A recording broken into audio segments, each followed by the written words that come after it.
आपके साथ मैं दीपिका सिंह। करेंगे खबरों की शुरुआत बड़ी खबर के साथ। राजस्थान में विधायक दल की बैठक आज होनी है। तीनों पर्यवेक्षक आज पहुंचेंगे जयपुर।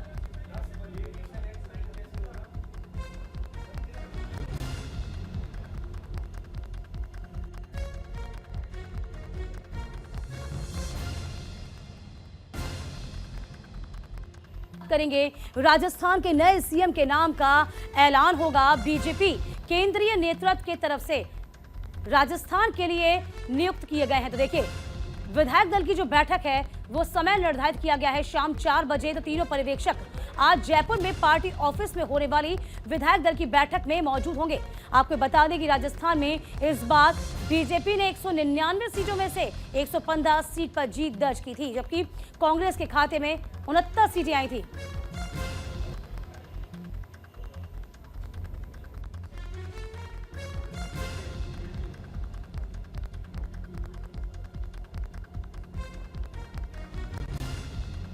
देखिए, बड़ी खबर आपको बता रहे हैं। राजस्थान में आज विधायक दल की बैठक है। तीनों पर्यवेक्षक जयपुर पहुंच जाएंगे और तीनों पर्यवेक्षक ये तय करेंगे, देखेंगे। सुगबुगाहट इस बात की भी है कि क्या जो मध्य प्रदेश है, छत्तीसगढ़ है, उसी की तर्ज पर यहां पर भी वही फॉर्मूला लागू होगा। 2 डेप्यूटी सीएम रखे जाएंगे। इसके अलावा किस वर्ग को साधा जाएगा, कौन से वर्ग का सीएम होगा, इस पर भी विचार मंथन किया जाएगा। हालांकि देखिए, पहले ऐसा होता था कि तमाम पर्यवेक्षक पहुंचते थे, आला कमान का खत उनके हाथों हुआ करता था और वह उस खत से ऐलान कर दिया करते थे सीएम के नाम का। लेकिन अब जो सुगबुगाहट है वो ये है कि तमाम विधायकों से विचार विमर्श किया जाएगा। हालांकि देखिए, इसे हम एक खाना पूर्ति भी मान सकते हैं, इसे एक औपचारिकता भी कह सकते हैं, लेकिन जो भी हो, यहाँ पर सुगबुगाहट इसलिए भी तेज है क्योंकि जो नाम सामने आ रहे हैं, क्या उन पर मुहर लगेगी या नहीं, ये देखने वाली बात होगी। क्योंकि मध्य प्रदेश और छत्तीसगढ़ में जो नाम सामने आए हैं, जो रेस में शामिल थे, उन तमाम चेहरों को दरकिनार करते हुए ऐसे नामों को शामिल किया गया जो रेस से कोसों दूर थे। तो फिलहाल ये बड़ी खबर आपको बता रहे हैं। आज पर्यवेक्षक पहुंच जाएंगे। शाम 4 बजे विधायक दल की बैठक होगी। तो आज राजस्थान को उसका सीएम मिल जाएगा। ये बड़ी खबर इस वक्त आपको बता रहे हैं। तो फिलहाल देखिए, इंतजार शाम का है, लेकिन इसी के साथ साथ कौन सीएम का चेहरा होगा, इस पर अब बात होगी। तो फिलहाल आपको बता दें, बड़ी खबर है जिसमें राजस्थान में चेहरा कौन होगा, किस वर्ग का सीएम रखा जाएगा, ये देखने वाली बात होगी। जो कि राजस्थान की बात करते हैं तो राजस्थान में कहा जा रहा है कि इस बार मौका मिल सकता है राजपूत को, वैश्य को और ब्राह्मणों को, यानी कि जनरल जो कास्ट है उस पर फोकस किया जा सकता है।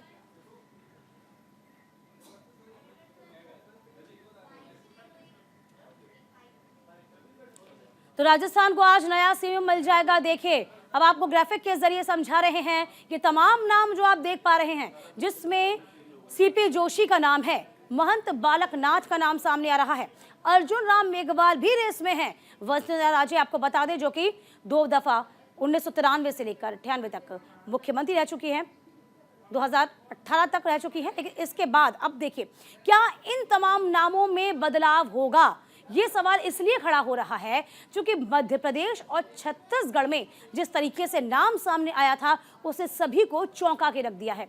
कहा यह भी जा रहा है कि मध्य छत्तीसगढ़ में जहां पर आदिवासी वर्ग का सीएम चुना गया, यदि हम बात करते हैं मध्य प्रदेश की, तो वहां पर ओबीसी वर्ग का सीएम चुना गया। यहां राजस्थान का सिनेरियो थोड़ा चेंज होता हुआ नजर आ रहा है। कहा यह जा रहा है कि इस बार जो फोकस होगा वो कहीं ना कहीं राजपूत पे, वैश्य पे और ब्राह्मण, यानी कि कुल मिलाकर देखा जाए सामान्य वर्ग पर फोकस रखा गया है। अब देखने वाली बात होगी कि फोकस किस पर रखा जाएगा। हालांकि ये जानना बहुत दिलचस्प है कि राजस्थान में कमान क्या महिला को ही मिलेगी या फिर किसी एक ऐसे नाम को शामिल कर लिया जाएगा जो फहरिस्त में है ही नहीं। तो फिलहाल राजस्थान में सीएम किसको मिलेगा, अब जरा ये देख लीजिए आप, कौन सीएम बनेगा ये हम आपको बता रहे हैं। देखिए, राजस्थान में सीएम किसका चेहरा, तीनों केंद्रीय पर्यवेक्षक आज जयपुर पहुंच जाएंगे। लगातार आपको बता रहे हैं क्योंकि सीएम को लेकर सस्पेंस बरकरार है। राजनाथ सिंह को पर्यवेक्षक यहां पर नियुक्त किया गया है, ये लगातार आपको बता रहे हैं। विनोद तावड़े हैं सरोज पांडे सह पर्यवेक्षक नियुक्त किए गए हैं। तो जयपुर में आज विधायक दल की बैठक होगी और बैठक के बाद ही सीएम के नाम पर ऐलान किया जाएगा। दीपक कुमावत हमारे संवाददाता इस पूरी खबर पर नजर बनाए हुए हैं। दीपक, देखिए शाम के 4 बजे का वक्त निर्धारित किया गया है जब विधायक दल की बैठक होनी है। क्या पर्यवेक्षक पहुंच चुके हैं? कब तक उनके पहुंचने का समय है? बिल्कुल, पर्यवेक्षकों के पहुंचने का समय 12 बजे है। राजनाथ सिंह 12 बजे जयपुर एयरपोर्ट पर पहुंच जाएंगे। उसके बाद में 12:05 पर होटल ललित पहुंचने की सूचना है।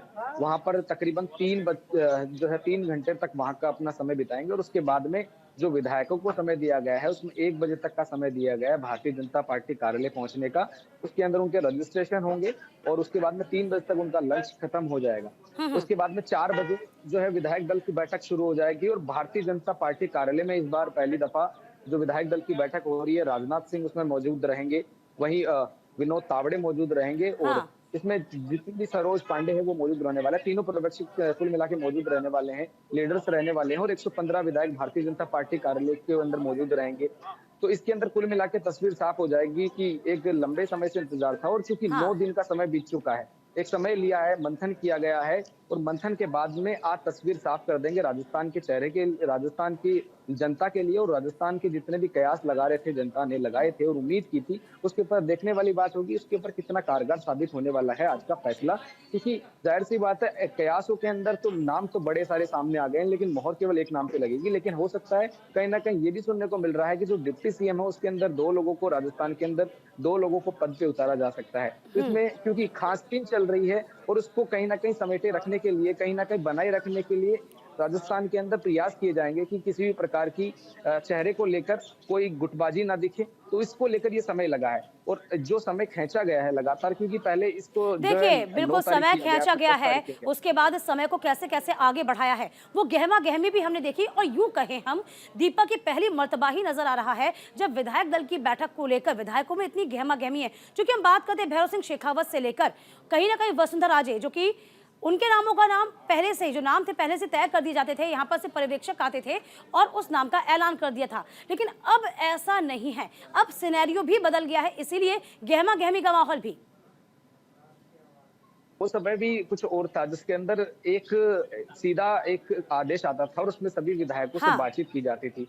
आजकल इस समय के अंदर जहां तक लगता है कयास है वो धरे के धरे रह जाते हैं, केवल और केवल फॉर्मेलिटीज करना बाकी रह जाता है। क्योंकि जाहिर सी बात है, केंद्र नेतृत्व बड़ा सोच समझकर फैसला लेता है कि राजस्थान के अंदर चेहरा कौन होगा और इसके लिए हो सकता है कि कई जगह पर गुटबाजी देखने को मिलती है और सामने भी आ रही है, लेकिन उस गुटबाजी को हटाकर केवल और केवल केंद्र नेतृत्व का फैसला है वही जो है मुख्य माना जाता है। और यहाँ पर केवल और केवल फॉर्मेलिटीज जिसे कहा जा सकता है, जिसके लिए हमने पहले भी चर्चा की थी, केवल और केवल फॉर्मेलिटीज रहेगी, कोई बड़ी इसके अंदर वो नहीं रहेगा, औपचारिकता मात्र ही इसे कहा जाएगा। लेकिन दीपक, यदि हम 2 राज्यों का जिक्र करते हैं, मध्य प्रदेश की बात कर लेते हैं, छत्तीसगढ़ की बात कर लेते हैं। छत्तीसगढ़ में जिस तरीके से आदिवासी वर्ग का चेहरा सामने आया, इसी के साथ साथ मध्य प्रदेश में ओबीसी वर्ग के चेहरे को सामने रखा गया।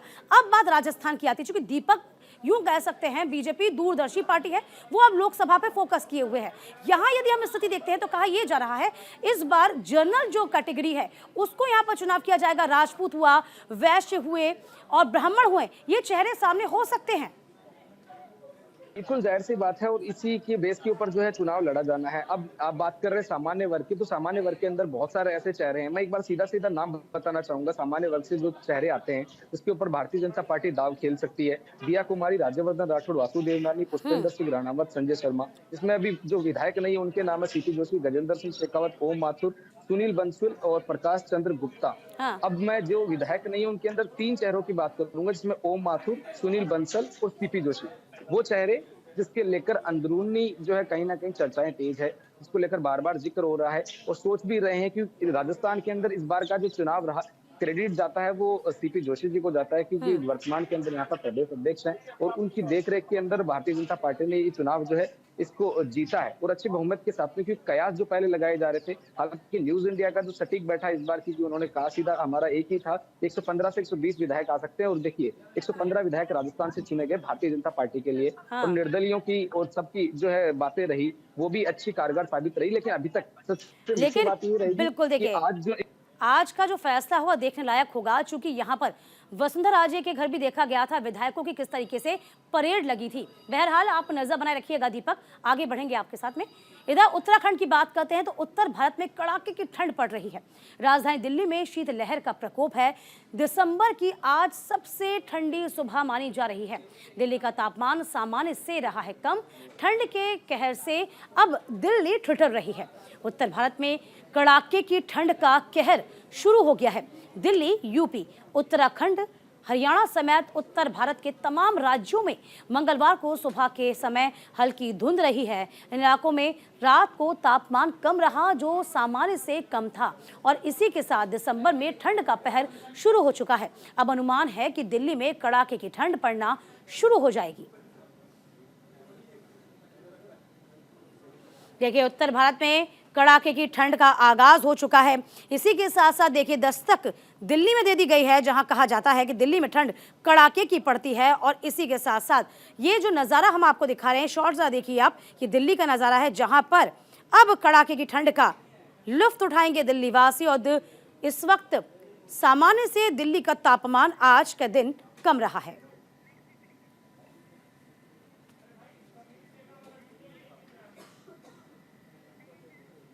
इधर गोवा में बीते दिन मुख्यमंत्री डॉक्टर प्रमोद सावंत ने आदिवासी विद्यार्थी सम्मेलन 2023 का उद्घाटन किया। मीडिया सूत्रों के अनुसार सीएम सावंत ने राज्य में एसटी समुदायों के मेधावी छात्रों को सम्मानित किया है। सीएम प्रमोद सावंत ने विद्यार्थी सम्मेलन में शामिल होने और छात्रों के साथ अपना ज्ञान साझा करने के आए सभी लोगों का स्वागत किया।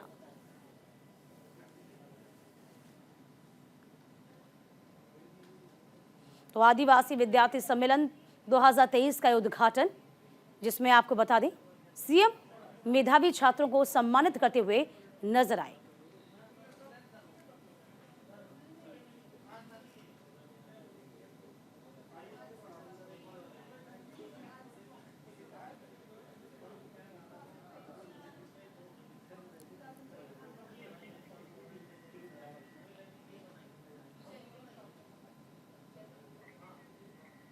पंजाब के अमृतसर में एक्साइज विभाग के सूत्रों से बड़ी खबर मिली है। अमृतसर के मनवासल में भारी मात्रा में देशी शराब बरामद हुई है। पुलिस ने छापेमारी में 2900 किलो देसी लहन के साथ जब्त किया है। साथ ही अवैध तरल पदार्थ 7500 मिलीलीटर बड़ी संख्या में जब्त हुआ।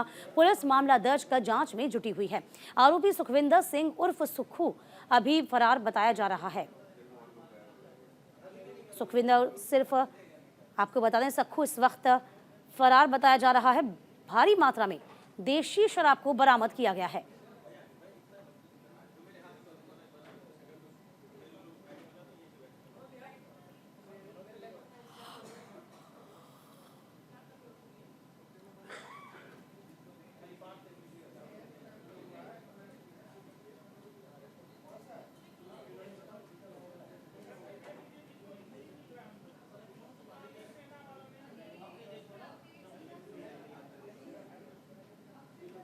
तो अमृतसर में भारी मात्रा में देशी शराब की बरामदगी हुई है।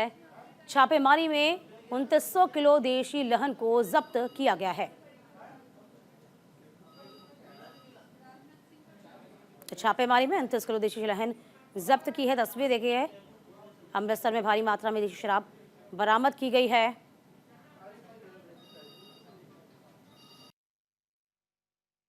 ਇਹ ਸੀਕ੍ਰੇਟ ਇਨਫੋਰਮੇਸ਼ਨ ਮਿਲੀ ਸੀਗੀ, ਜਿਸ ਤੇ ਐਕਸਾਈਜ਼ ਡਿਪਾਰਟਮੈਂਟ ਨੂੰ ਨਾਲ ਲੈ ਕੇ ਰੇਡ ਕੀਤੀ ਗਈ ਜਸਵੰਤ ਸਿੰਘ ਜੀ ਦੇ ਕਾਕੇ ਦੇ ਘਰ, ਜਿਸ ਦੇ ਘਰ ਤੋਂ 2900 ਕੇਜੀ ਲਾਹਣ ਤੇ ਇੱਕ ਭੱਠੀ ਤੇ 7500 ਮਿਲੀਲੀਟਰ ਜਿਹੜੀ ਸ਼ਰਾਬ ਬਰਾਮਦ ਕੀਤੀ ਹੈ। ਤੇ ਸੁਖਵਿੰਦਰ ਸਿੰਘ ਸਨ ਸੁੱਖਾ ਏਲੀਅਸ ਸੁੱਖਾ ਸਨ ਜਸਵੰਤ ਸਿੰਘ ਤੇ ਕੇਸ ਰਜਿਸਟਰਡ ਕਰਕੇ 223 ਨੰਬਰ ਤੇ ਇਨਵੈਸਟੀਗੇਸ਼ਨ ਜਾਰੀ ਹੈ। ਫਿਲਹਾਲ ਭਗੌੜੇ ਨੇ ਇਹਨਾਂ ਨੂੰ ਜਲਦੀ ਤੋਂ ਜਲਦੀ ਅਰੈਸਟ करके पेश अदालत किया जाएगा। इधर पठानकोट में स्थानीय पुलिस को बड़ी कामयाबी हाथ लगी है। अवैध खनन करते वक्त पुलिस ने 2 अलग अलग जगहों से 4 पोकलैंड मशीन और 3 टिप्पर जब्त किए हैं। बता दें कि पठानकोट पुलिस अवैध खनन पर लगातार कार्रवाई कर रही है और कार्रवाई के दौरान पुलिस ने 5 लोगों को गिरफ्तार किया है। साथ ही क्रैशर मालिकों को भी पुलिस ने नामजद किया है। पुलिस आगे की कार्रवाई कर रही है। देखिए, कार्रवाई करते हुए इन तमाम आरोपियों को धर दबोचा गया है।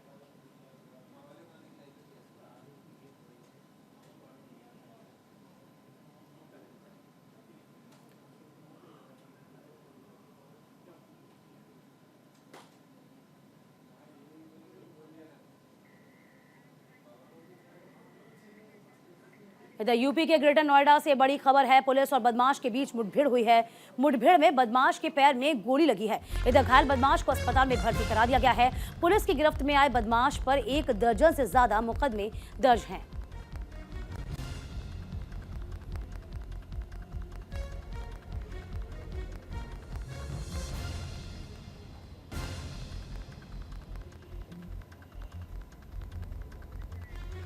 देखिए, सुखदेव गोगामेडी हत्याकांड से जुड़ी हुई है बड़ी खबर।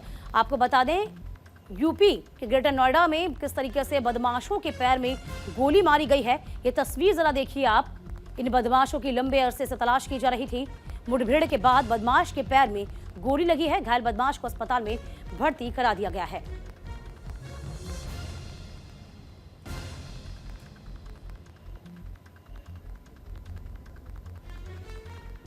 तो पुलिस और बदमाश के बीच मुठभेड़ की तस्वीर ग्रेटर नोएडा से है, जहां पर इस बदमाश की लंबे अरसे से तलाश की जा रही थी और जब ये पुलिस के हत्थे चढ़ा तो मुठभेड़ हुई। इसी बीच पुलिस ने पैर में गोली मार दी है। फिलहाल जो घायल अपराधी है, इसका अस्पताल में इलाज जारी है। कई आपराधिक मामले इस बदमाश पर दर्ज हैं। पुलिस आगे की कार्रवाई में जुटी हुई है।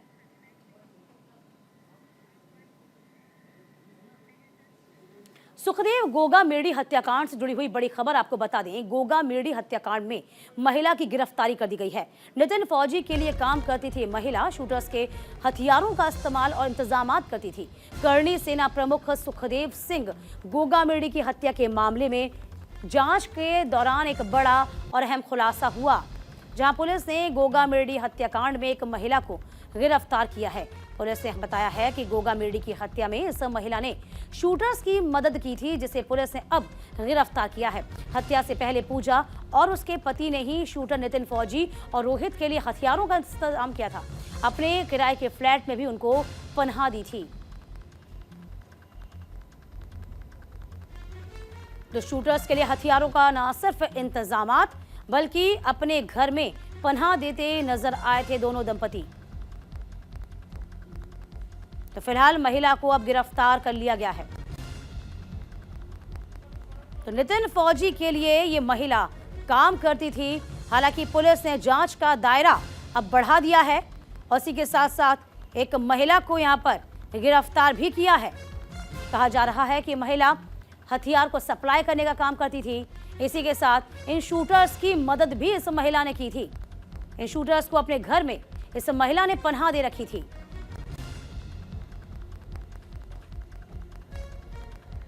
सुखदेव गोगामेडी हत्याकांड से जुड़ी हुई यह बड़ी खबर, जहां करणी सेना के राष्ट्रीय अध्यक्ष आपको बता दें कि उनको उन्हीं के घर में गोली मारकर मौत के घाट उतार दिया था। लॉरेंस बिश्नोई गैंग के गुर्गे ने इस पूरे हत्याकांड की जिम्मेदारी ली थी।